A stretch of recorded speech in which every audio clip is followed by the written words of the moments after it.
Hello বন্ধুরা, সবাইকে good morning. সকালবেলা ঘুম থেকে উঠেই দেখি বাইরে বৃষ্টি পড়ছে, সাথে আবার হালকা হাওয়াও দিচ্ছে। আমি তো জানালার ধারে বসে বসে বাইরের পরিবেশটা দেখছিলাম। বাইরের প্রকৃতিটা বেশ লাগছিল, তাই চলে গেলাম ছাদে। ছাদে গিয়ে দেখি আকাশটা পুরো মেঘলা, মনে হচ্ছে এবার জোর বৃষ্টি নামবে। তাই ঝটপট চলে গেলাম নিচে।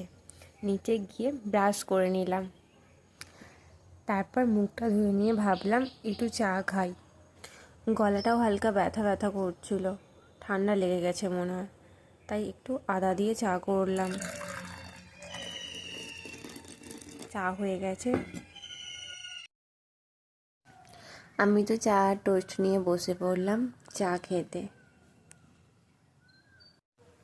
তোমাদের ঠান্ডা লাগলে কে কে আদা দিয়ে চা খাও আমার মতো জানিও।